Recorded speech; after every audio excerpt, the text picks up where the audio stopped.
नमस्कार विद्यार्थी मित्रांनो. स्वागत आहे तुमचं पुन्हा एकदा एम-पी-सी लायब्ररी या आपल्या YouTube चॅनलमध्ये. तर आज आहे 22 जुलै 2025.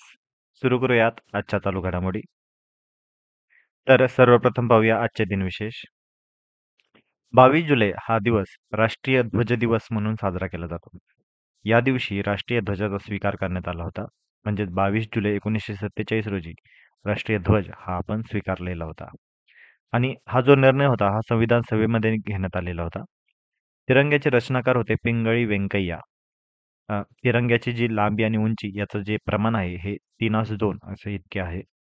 आणि भारतीय ध्वज संहिता ही 2002 या सालची आहे. लक्षात ठेवा, हे परीक्षेच्या अनुषंगाने आपल्याला सर्व माहिती असणं गरजेचं आहे. 22 जुलै राष्ट्रीय ध्वज दिवस. कारण 22 जुलै 1947 या दिवशी पण राष्ट्रीय ध्वजाचा स्वीकार करण्यात आलेला होता. त्यानंतर 22 जुलै 1908 देशाचे दुर्दैव हा जहाल अग्रलेख लिहिल्याबद्दल लोकमान्य टिळकांना 6 वर्ष काळ्या पाण्याची शिक्षा झालेली होती. ही देखील आपल्यासाठी एक महत्त्वाची अशी बातमी आहे. कारण 22 जुलै 1908 हे इतिहासामध्ये नोंद घेतलेली महत्त्वाची अशी तारीख आहे. कारण याच दिवशी लोकमान्य टिळकांना 6 वर्षाची काळ्या पाण्याची शिक्षा झालेली होती. त्यामुळे आजचे दिन विशेष महत्त्वाचे आहेत. दोन्ही गोष्टी आपण लक्षात असू द्या. त्यानंतर पुन्हा एकदा दुःखद निधन झालेलं आहे. दिग्दर्शक चंद्रा बारोट यांचे निधन झालेले आहे. डॉन या चित्रपटाचे दिग्दर्शक असलेले चंद्रा बारोट यांचे आता नुकतंच निधन झाल्यामुळे आता संपूर्ण चित्रपटसृष्टीमध्ये शोककळा पसरलेली आहे. 1978 साली डॉन सारख्या ब्लॉकबस्टर देणाऱ्या दिग्दर्शक चंद्रा बारोट यांचं निधन झालेलं आहे. पल्मोनेरी फायब्रोसिस या दुर्धर फुफ्फुसाच्या आजाराने ते त्रस्त होते. लक्षात ठेवा, की ते आजाराचं मेन्शन मुद्दामहून केलेलं आहे. कारण मागील काही दिवसांमध्ये असंच एका प्रसिद्ध व्यक्तीचं निधन झालेलं होतं आणि त्याला एक विशिष्ट असा आजार होता आणि त्या आजारावर एम-पी-सीने प्रश्न विचारलेला होता. त्यामुळे आपल्यासाठी ही देखील महत्त्वाची बाब असू शकते. कारण या या दिग्दर्शकाचं जे निधन झालेलं आहे, ते पल्मोनरी फायब्रोसिस या फुफ्फुसाच्या आजाराने ते त्रस्त होते आणि त्यामुळेच त्यांचं निधन झालेलं आहे. त्यांचा सुप्रसिद्ध चित्रपट डॉन हा तर आहेच आणि डॉन व्यतिरिक्त देखील अनेक चित्रपटांच्या त्यांना ऑफर्स होत्या, परंतु अनेक प्रकल्प त्यांचे अर्धवट राहिलेले होते. त्यांचा जो शेवटचा चित्रपट होता, हम बाजा बजा देंगे हा 2015 साली नील को पकडना इम्पॉसिबल या शीर्षकाने प्रदर्शित झाला होता. त्यामुळे लक्षात असू द्या, दिग्दर्शक चंद्रा बारोट त्यांचा सुप्रसिद्ध असा चित्रपट म्हणजे डॉन हा 1978 साली प्रदर्शित झालेला होता आणि त्यांचं निधन हे पल्मोनरी फायब्रोसिस या आजारामुळे झालेलं होतं. त्यानंतर पुढची पुन्हा एकदा भारतासाठी अभिमानाची अशी बातमी म्हणजे रसायनशास्त्र ऑलिम्पियाड जे नुकतेच झालेले होते, त्यामध्ये भारताला 4 पदके भेटलेली आहेत. बघा, भारताला रसायनशास्त्र ऑलिम्पियाडमध्ये 2 सुवर्ण आणि 2 रौप्य पदकं इतकी अशी पदके मिळालेली आहेत. 57वी ही आंतरराष्ट्रीय रसायनशास्त्र ऑलिम्पियाड स्पर्धा होती. याचा जो दिनांक आहे हा 5 ते 14 जुलै या दरम्यान ही स्पर्धा झालेली होती. याचं जे ठिकाण आहे हे दुबई UAE मध्ये ही स्पर्धा भरवण्यात आलेली होती आणि ऑलिम्पियाडमध्ये 90 देशांच्या मधून 354 विद्यार्थी सहभागी झाले होते आणि भारताने या स्पर्धेमध्ये 6वा क्रमांक पटकावलेला आहे आणि नक्कीच ही अशी अभिमानाची अशी बातमी आहे.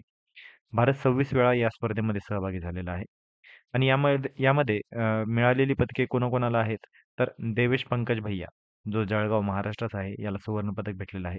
त्यानंतर संदीप पुची जो तेलंगणाचा आहे त्याला देखील सुवर्ण पदक भेटलेलं आहे. देवदत्त प्रियदर्शनी ही भुवनेश्वरची ओडिशाची आहे त्याला देखील रौप्य पदक भेटलेलं आहे आणि त्यानंतर उज्ज्वल केसरी हा नवी दिल्लीचा असून त्याला देखील रौप्य पदक भेटलेलं आहे. लक्षात असं रसायनशास्त्र ऑलिम्पियाड हे दुबई UAE मध्ये आयोजित करण्यात आलेलं होतं आणि त्यामध्ये भारताला 4 पदके भेटलेली असून त्यामध्ये 2 सुवर्ण आणि 2 रौप्य पदके इतकी भेटलेली आहेत. त्यानंतर नुकतीच आता टेस्ला हे नाव तुम्ही ऐकलेलं असेलच. इलॉन मस्क या प्रसिद्ध अशी उद्योजकाची ही कंपनी आहे आणि या टेस्लाने आता भारतीय ऑटोमोबाईल क्षेत्रामध्ये पदार्पण केलेले आहे. बहुचर्चित टेस्लाने भारतीय ऑटोमोबाईल क्षेत्रात पदार्पण केलेले असून मुंबईतील वांद्रे कुर्ला संकुलात एक प्रशस्त शोरूम त्यांनी सुरू करून टेस्ला INC या कंपनीने जगातील तिसऱ्या सर्वात मोठ्या ऑटोमोबाईल बाजारपेठेकडे म्हणजेच आपल्या भारताकडे आपला मोर्चा वळवलेला आहे. लक्षात ठेवा, भारत ही जगातील तिसरी सर्वात मोठी ऑटोमोबाईल बाजारपेठ आहे आणि एवढे मोठे क्षेत्र टेस्ला सारख्या कंपनीच्या हातून सुटणे हे त्यांना परवडणारे नव्हते. त्यामुळेच आता त्यांनी देखील आपल्या भारतीय उद्योजकामध्ये आता प्रवेश घेतलेला आहे. या शोरूमचे उद्घाटन महाराष्ट्राचे मुख्यमंत्री देवेंद्र फडणवीस यांच्या हस्ते झालेले आहे. टेस्ला सुरुवातीला त्यांच्या मॉडेल वाय या गाडीच्या माध्यमातून भारतीय बाजारपेठेत उतरत असून या गाडीच्या अगदी सुरुवातीच्या व्हेरियंटची किंमत ही 60 लाख रुपये एवढी आहे. लक्षात ठेवा, टेस्ला ही इलेक्ट्रिक कार आहे आणि त्याची किंमत ही बाकीच्या इतर भारतीय कारपेक्षा तुलनेने जास्तच आहे. त्यामुळे त्यांची अगदी सुरुवातीची जी व्हेरियंट आहे मॉडेल वाय याचीच किंमत 60 लाख इतकी आहे. त्यामुळे भारतीय क्षेत्रामध्ये ज्या इतर काही आघाडीच्या कंपन्या आहेत, म्हणजेच महिंद्रा असेल किंवा इतर सुझुकी असेल किंवा होंडा असेल, या सर्व ऑटोमोबाईल क्षेत्रांना ही टक्कर देण्याच्या अनुषंगाने ही महत्त्वाची अशी बातमी आहे. अ, टेस्ला ही संपूर्णपणे स्वयंचलित असलेल्या अ, ही संपूर्णपणे स्वयंचलित इलेक्ट्रिक कार आहे आणि त्याची संपूर्ण जगभरात सध्या चर्चा आहे आणि अशाच वेळी भारतासारख्या मार्केटमध्ये याचं पदार्पण होत आहे आणि तेही महाराष्ट्रातील मुंबईमध्ये. त्यामुळे अतिशय ही महत्त्वाची अशी बातमी आहे. त्यानंतर अतिशय महत्त्वाची आणि नुकतीच झालेली घटना म्हणजे उपराष्ट्रपती जगदीप धनखड यांनी आता राजीनामा दिलेला आहे. आपल्याला माहीत असेल 2022 मध्ये जगदीप धनखड हे निवडून आलेले होते आणि त्यांनी उपराष्ट्रपती शपथ देखील त्यावेळेस घेतलेली होती आणि आता नुकताच त्यांनी राजीनामा दिलेला आहे. प्रकृती अस्वास्थ्यामुळे देशाच्या दुसऱ्या सर्वोच्च पदावरून उपराष्ट्रपती जगदीप धनखड यांनी आपल्या पदाचा राजीनामा दिलेला आहे. त्यांनी 6 ऑगस्ट 2022 रोजी 14वे उपराष्ट्रपती म्हणून शपथ घेतली होती. त्या निवडणुकीत त्यांनी विरोधी उमेदवार मार्गारेट अल्वा यांचा मोठ्या फरकाने पराभव केलेला होता. लक्षात ठेवा, 2022 मध्ये त्यांनी उपराष्ट्रपती पदाची निवडणूक लढवून मार्गारेट अल्वा यांना पराभव केलेला होता आणि ते 14वे उपराष्ट्रपती म्हणून नेमणूक झालेले होते. लक्षात असू द्या, हे सर्व फॅक्ट्स आपल्याला परीक्षेच्या अनुषंगाने खूप महत्त्वाचे आहेत. जगदीप धनखड यांना त्यावेळेस 528 मते मिळाली होती, तर मार्गारेट अल्वा यांना 182 मते मिळालेली होती. भारतीय संविधानाच्या कलम 67 अ नुसार राष्ट्रपतींना उद्देशून त्यांनी राजीनामा सादर केलेला आहे. हे देखील आपल्याला आता पॉलिटिकल अंगाने आपल्याला महत्त्वाची अशी न्यूज आहे आणि ही फॅक्ट्स देखील आपल्याला माहिती असणं गरजेचं आहे. कारण उपराष्ट्रपती पदाची जो राजीनामा आहे, तो कोणत्या कलमान्वये दिला जातो? असा देखील प्रश्न विचारला जाऊ शकतो. तर भारतीय संविधानाच्या कलम 67 अ नुसार राष्ट्रपतींना उद्देशून म्हणजे हा राजीनामा उपराष्ट्रपती आपला राजीनामा कुणाला सादर करतात? तर राष्ट्रपतींना सादर करतात आणि राष्ट्रपतींना उद्देशून त्यांनी आता नुकताच राजीनामा सादर केलेला आहे. कलम 67 जो आपल्या भारतीय संविधानाच्या भाग 5 मध्ये येतो. तो काय सांगतो? तर उपराष्ट्रपती पदभार स्वीकारल्यापासून 5 वर्षे पदावर राहतात. परंतु ते राष्ट्रपतींना राजीनामा देऊन पदत्याग करू शकतात आणि याच कलमाचा वापर करून जगदीप धनखड यांनी आता राजीनामा सादर केलेला आहे. त्यांच्याबद्दल एक थोडक्यात माहिती पाहून घेऊया. त्यांचा जन्म 18 मे 1951 रोजी झाला होता. तो त्यांचा जन्म किठाणा, झुंझुनू म्हणजेच राजस्थानमधील या गावी झाला होता. त्यांचं जे शिक्षण आहे हे वकिली व्यवसायातील होतं. राजस्थान बार काउन्सिलमध्ये ते 1979 मध्ये देखील सामील होते. त्यांचा काही राजकीय प्रवास देखील राहिलेला आहे. 1989 ते 91 हे झुंझुनू लोकसभा मतदारसंघातून जनता दलाचे ते खासदार होते. 1990 ते 91 मध्ये संसदीय कार्य राज्यमंत्री म्हणून देखील ते राहिलेले आहेत. त्यावेळेचं जे चंद्रशेखर सरकार होतं, त्यामध्ये ते संसदीय कार्य राज्यमंत्री म्हणून त्यांनी पद भूषवलेलं आहे. त्यानंतर 1993 मध्ये किशनगड विधानसभेचे ते सदस्य होते.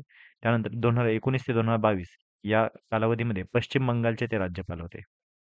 त्यानंतर उपराष्ट्रपती पदाची जी निवडणूक झाली होती, त्यामध्ये एन-डी-एचे ते उमेदवार होते जगदीप धनखड आणि विरोधकांचे उमेदवार म्हणजेच काँग्रेस प्रणीत जे उमेदवार होते, ते होते मार्गारेट अल्वा. त्यावेळेस मतदान 725 इतकं झालं होतं, 780 खासदारांपैकी. त्यांचे त्यापैकी 15 मते ही अवैध झाली होती आणि 55 खासदार हे अनुपस्थित राहिले होते आणि त्यावेळी मतदानाची टक्केवारी झाली होती 92.94%. त्यामुळे लक्षात असू द्या, उपराष्ट्रपती जगदीप धनखड यांनी त्यावेळचे विरोधक मार्गारेट अल्वा यांना पराभव करून ते आले होते. आता ज्या अर्थी त्यांनी राजीनामा दिला आहे, त्यामुळे आपल्याला ही सर्व माहिती असणं खूप खूप गरजेचं आहे. उपराष्ट्रपती पदाबद्दल एक थोडक्यात माहिती म्हणजेच काय? घटनात्मक माहिती काय आहे? कलम 63 काय सांगते तर उपराष्ट्रपती पदाची तरतूद सांगते. कलम 66 निर्वाचन प्रक्रिया आणि अप्रत्यक्ष निवडणूक एकल संक्रमणीय गुप्त मतदान सांगते. त्यानंतर कलम 67 आता सांगितल्याप्रमाणे राष्ट्रपतींना राजीनामा देऊन पदत्याग करू शकतात. दोन्ही सभागृहांवर राजस्थानचे नेतृत्व होते. म्हणजे लक्षात घ्या, लोकसभेचे जे अध्यक्ष होते हे ओम बिर्ला हे होते. तर राज्यसभेचे अध्यक्ष होते जगदीप धनखड आणि हे दोन्हीही जे व्यक्ती आहेत, हे राजस्थान या राज्यातून येतात. त्यामुळे राजस्थान राज्यासाठी ही विशेष अशी बाब होती. स्वतंत्र भारतात जन्मलेले ते दुसरे उपराष्ट्रपती होते आणि व्यंकय्या नायडूंनंतर ते दुसरे उपराष्ट्रपती होते, जे स्वतंत्र भारतात म्हणजेच 1947 नंतर जन्मलेले होते. आणि राजस्थानमधून आलेले ते दुसरे उपराष्ट्रपती होते. म्हणजे पहिले राजस्थानातून आलेले उपराष्ट्रपती होते भैरवसिंग शेखावत. त्यांच्यानंतर आलेले हे जगदीप धनखड हे दुसरे राजस्थानातील व्यक्ती होते. तर या होत्या आजच्या चालू घडामोडी. नक्कीच आजच्या थोड्याशा महत्त्वाच्या आहेत आणि जी शेवटची आपण बातमी पाहिली, जगदीप धनखड यांबद्दलची आपल्याला संपूर्णपणे माहिती असणं गरजेचं आहे. त्याविषयीचा एक डिटेल असा व्हिडिओ आम्ही दुसरा वेळात मी सादर करतच आहोत. परंतु आपल्यासाठी बेसिक ज्या काही गोष्टी आहेत, ते या व्हिडिओमध्ये आम्ही कव्हर केलेल्या आहेत. काल आपण एक प्रश्न पाहिलेला होता, की पंतप्रधान नरेंद्र मोदी यांनी किती देशांच्या संसदेमध्ये भाषण केलेले आहे? तर याचं योग्य उत्तर आहे 17 आणि तो एक विक्रम देखील झालेला आहे. कारण इतर कोणत्याही भारतीय पंतप्रधानांनी इतक्या वेळा इतर देशांच्या संसदेमध्ये भाषण केलेलं नाहीये. त्यामुळे लक्षात असू द्या भारताचे पंतप्रधान नरेंद्र मोदी यांनी 17 देशांच्या संसदेमध्ये भाषण केलेलं आहे. आता आजचा प्रश्न पाहून घेऊया. जगदीप धनखड हे भारताचे कितवे उपराष्ट्रपती होते?